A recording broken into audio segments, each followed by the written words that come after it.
हिंद चीन के बीच कमांडर सतह के मुज़ाकरात हुए। फौज के मुताबिक मोल्डो में खुशगवार माहौल में बातचीत हुई।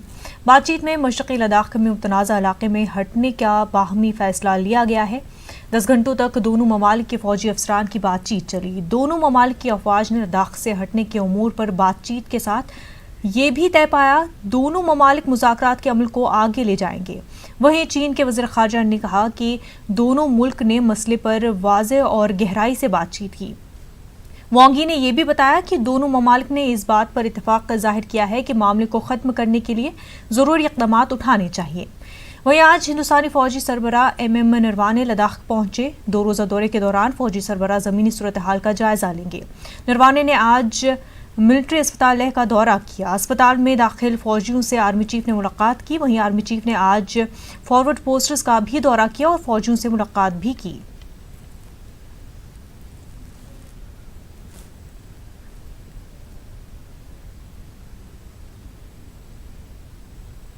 हिंद चीन तनाज़े पर रूस के वज़ीर ख़ारजा ने बयान दिया है। सर्गे लावरोव ने बताया कि यह आम सी बात है कि हमसाया मुल्कों के दरमियान तफरुक़ा पैदा हो सकता है। हिंदुस्तानी वज़ीर ख़ारजा और चीनी वज़ीर ख़ारजा के साथ वीडियो कॉन्फ्रेंसिंग के बाद सर्गे लावरोव ने यह बयान दिया है। उन्होंने कहा कि चीन और हिंदुस्तान में सलाहियत है कि वो इस सूरत हाल को खुद निपटा सकते हैं।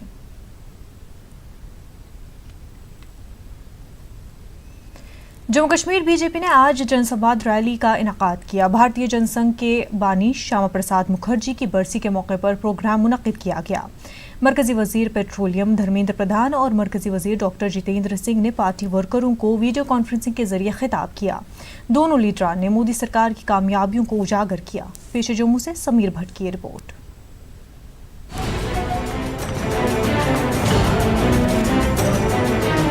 बीजेपी जम्मू कश्मीर के वर्कर्स आज जिला हेडक्वार्टर में जमा हुए और पार्टी लीडरों जितेंद्र सिंह और धर्मेंद्र प्रधान का खिताब सुना। दोनों लीडरों ने वीडियो कॉन्फ्रेंसिंग के जरिए दिल्ली से खिताब किया। अपने खिताब में दोनों लीडरों ने मोदी सरकार में हासिल कामयाबियों को उजागर किया। इस दौरान धर्मेंद्र प्रधान ने कहा कि मोदी सरकार ने गुज़िश्ता 6 सालों में लोगों की बहबूदी के लिए कई स्कीमें सामने लाई। उन्होंने ये भी कहा कि दफा 370 की मनसूखी के बाद जम्मू कश्मीर की तरक्की को तरजीह दी जा रही है। धर्मेंद्र प्रधान ने अपने खिताब के दौरान कांग्रेस पर तनकीद की। प्रधान ने कांग्रेस पर इल्जाम लगाते हुए कहा कि कांग्रेस चीन के मामले में कौम को गुमराह करना चाहती है। प्रधान ने कहा कि चीन या किसी और मुल्क के पास इतनी ताकत नहीं है कि हिंदुस्तान की 1 इंच जमीन पर कब्जा कर सके। आप तो अक्सर चीन को छोड़ दिए थे। देश के प्रधानमंत्री अभी नरेंद्र मोदी है, उन्होंने सैनिक शक्तियों को छूट दिया है। हमने पाकिस्तान को संभाला था। भारत को कोई भी ताकत लाल आंख दिखा नहीं सकता है। आज देश की प्रधानमंत्री नरेंद्र मोदी है। कोई माइकल भारत को आड़े आंख में देश देख नहीं सकता है। इसकी भरोसा देश को है। धर्मेंद्र प्रधान ने इस दौरान पेट्रोल की बढ़ती कीमतों के बारे में भी जानकारी दी। उन्होंने कहा कि कोरोना वायरस से निपटने के लिए बड़े पैमाने पर फंड्स की जरूरत है और इसी वजह से पेट्रोल की कीमतों में इजाफा किया गया है। कभी लोग मेरे को पूछते हैं कि आप पेट्रोलियम मंत्री हो, बताइए पेट्रोल डीजल की दाम क्यों बढ़ रहे हैं। मैं कभी बातों को छुपाया नहीं। फिर तो आज हम कष्ट के समय में, दिक्कत के समय में गुजर रहे हैं। देश में लोगों के स्वास्थ्य अभी संभालना है। 1 करोड़ से ज्यादा लोग आयुष्मान भारत की योजनाओं की लाभ ले चुके हैं पिछले 2 सालों में। इस दौरान मरकजी वजीर डॉक्टर जितेंद्र सिंह ने भी खिताब किया। सिंह ने सरकार की जानिब से जम्मू कश्मीर की तरक्की के लिए उठाए गए कई इक़दामात पर रोशनी डाली। उन्होंने कहा कि मोदी सरकार जम्मू कश्मीर की तरक्की के लिए पुरअज़्म है। जितेंद्र सिंह ने अपने खिताब में POK की भी बात की। सिंह ने कहा कि वो दिन दूर नहीं है जब POK भी हिंदुस्तान का हिस्सा बनेगा। गत 1 वर्ष में जो हुआ वो कल्पना से बाहर था। किसी ने कल्पना नहीं की थी। कुछ कहते थे ये हो ही नहीं सकता। और आने वाले समय में जो होगा वो भी कल्पना से बाहर होगा। अभी आप सोच नहीं सकते क्या होगा। और उस एजेंडा में प्राथमिकता पर यकीनन पाक अधिकृत जम्मू कश्मीर को पुनः भारतीय गणराज्य का हिस्सा बना करके जम्मू कश्मीर को उस स्वरूप में बहाल करना जिस स्वरूप में महाराजा हरि सिंह हमें सौंप करके गए थे। इसी संकल्प के साथ और साथ ही साथ इसी प्रण के साथ कि इस संकल्प को हम सिद्धि तक पहुंचाएंगे। प्रोग्राम के मौके पर जम्मू कश्मीर बीजेपी के सदर रविंदर रैना और दीगर आला लीडरान ने भी खिताब किया। उन्होंने आजहानी श्यामा प्रसाद मुखर्जी को खिराज अकीदत पेश किया। न्यूज़ 18 उर्दू के लिए जम्मू से समीर भट्ट की रिपोर्ट। चीन के मामले पर जम्मू कश्मीर बीजेपी के सदर रविंद्र रैना ने कांग्रेस और उसके लीडर राहुल गांधी पर निशाना साधा। न्यूज़ 18 उर्दू से जम्मू में बात करते हुए रैना ने कहा कि कांग्रेस हमेशा से कौमी मसाइल के खिलाफ काम करती है। उन्होंने ये भी कहा कि कांग्रेस को फौज पर भरोसा करना चाहिए। कांग्रेस और राहुल गांधी इन्होंने हमेशा मुल्क के साथ गद्दारी की है। राहुल गांधी के खानदान के लोगों ने हिंदुस्तान के अंदर सबसे ज़्यादा प्रॉब्लम्स क्रिएट की हैं। राहुल गांधी के खानदान के लोग तब हिंदुस्तान के प्राइम मिनिस्टर थे जब पाकिस्तान ने हमारे जम्मू कश्मीर का हिस्सा लिया। जब चीन ने अक्साई चीन ईस्टर्न पार्ट ऑफ लद्दाख पर कब्जा किया तो राहुल गांधी के खानदान के लोग हिंदुस्तान के प्राइम मिनिस्टर थे। इन लोगों ने हमेशा मुल्क के साथ धोखा किया है। ये चीन और पाकिस्तान के इशारों पर नाचने वाले लोग हैं। कांग्रेस पार्टी हिंदुस्तान की पार्टी हो ही नहीं सकती जिस प्रकार से वो बयानबाजी करती है।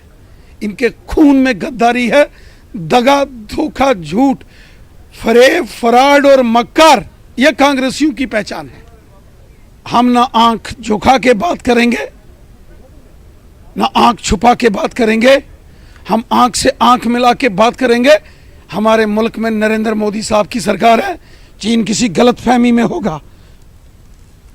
जिला पुलवामा के बंजवा इलाके में सिक्योरिटी फोर्सेस और मिलिटेंटों के दरमियान हुए एनकाउंटर में जैश के 2 मिलिटेंट हलाक हुए हैं, जबकि एनकाउंटर में एक सीआरपीएफ जवान भी शहीद हुआ है। आज अलसुबह बंजवा पुलवामा में एनकाउंटर उस वक्त शुरू हुआ जब फोर्सेस ने इलाके में मिलिटेंटों की मौजूदगी पर मुहासरा शुरू किया। इस दौरान एक मकान में छुपे मिलिटेंटों ने फोर्सेस पर फायरिंग की और मुहासरा तोड़ने की कोशिश की। मुख्तसर झड़प में दोनों मिलिटेंटों को मार गिराया गया। गोलियों के तबादले में 182 बटालियन के सीआरपीएफ हेड कांस्टेबल सुनील काले शदीद जख्मी हो गए थे और अस्पताल मुंतकिल करने के दौरान वो जख्मों की ताब न लाकर चल बसे।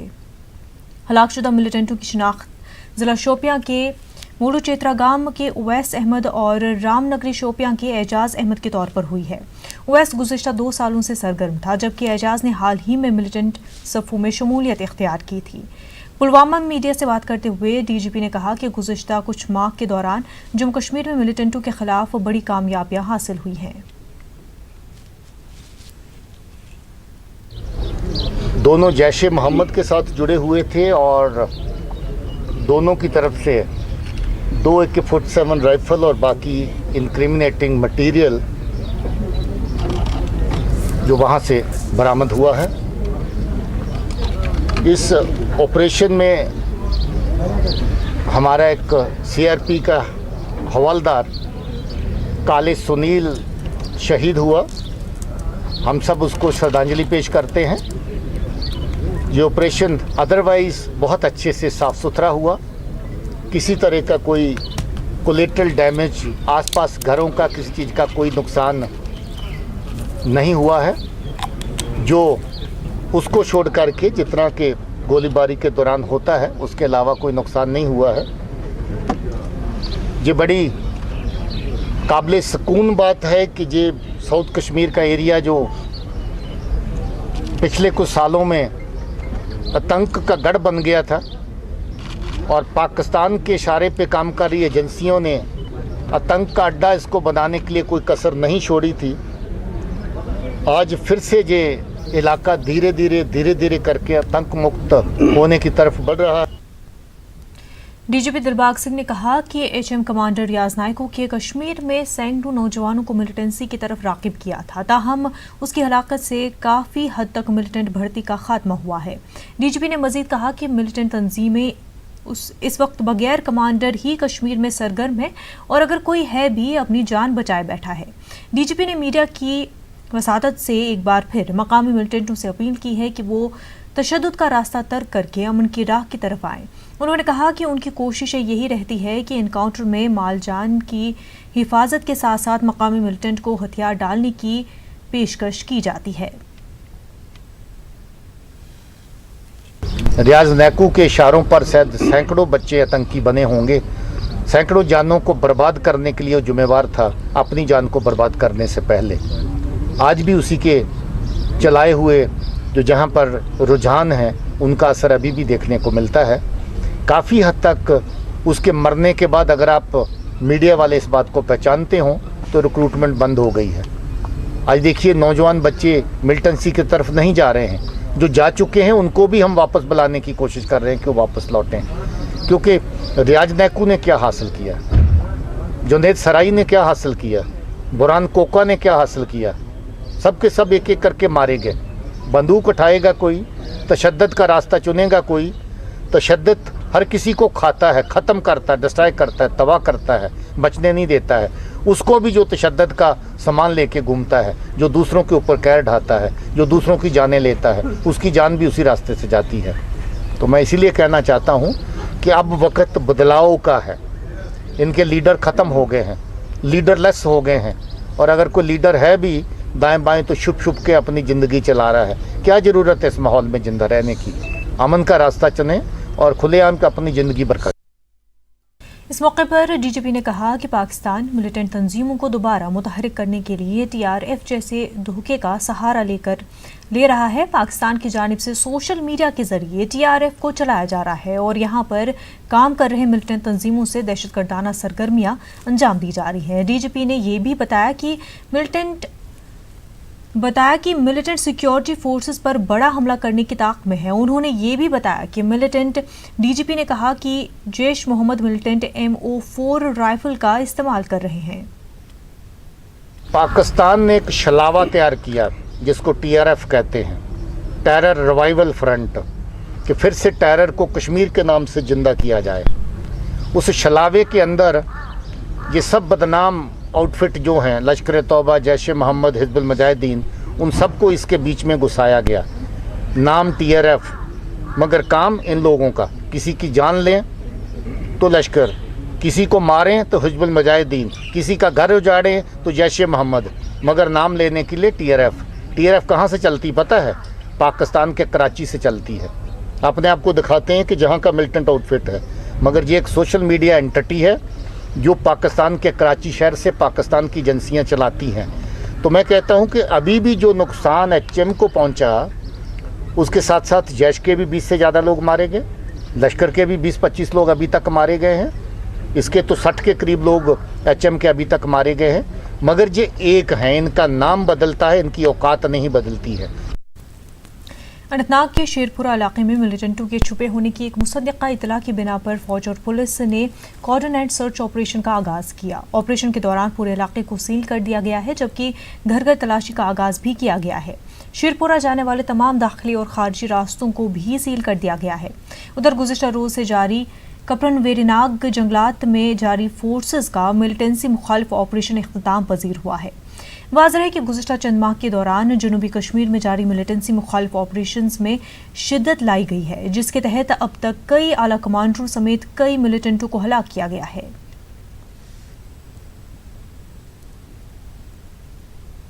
पाकिस्तान की जानिब से सरहदी इलाकों में लगातार गोलाबारी की जा रही है। हालिया गोलाबारी के दौरान उड़ी के कई इलाकों इसकी जद में आए हैं। उड़ी के नामला इलाके में जिंदा शल बरामद होने की वजह से लोगों की जिंदगियों को खतरा लाहक हो गया है। फौज और पुलिस की मुश्तरका कार्रवाई के दौरान नामला में एक रिहायशी मकान के आंगन से बरामद हुए जिंदा शल को नाकारा बनाया गया। लोगों को तहफ़्फ़ुज़ फराहम करने के लिए फौज और पुलिस का लोगों ने शुक्रिया अदा किया। इस मौके पर SC leader doctor Sajad Shafi ने हुकूमत और इंतजामिया से अपील की कि उड़ी के सरहदी इलाकों में रहने वाले लोगों को बनकर फराहम किए जाए। उन्होंने मांग की कि सरहदी इलाकों के करीब रहने वाले अफराद को 5-5 मरले के प्लाट फराहम किए जाए। परसों की डेट में जो बम आके हमारे आंगन में गिरा है, उसको डिस्पोज ऑफ करने के लिए स्क्वाड आए हैं। अगर वो वहीं जगह पे फट जाता तो कम से कम 15 लाशें हो जाती। हम शुक्रगुजार हैं आर्मी के भी, पुलिस के भी और मीडिया वालों के भी, जो एकदम वहां पहुंच जाते हैं और हमें पूछ के हमारी हौसला अफजाई हो जाती है।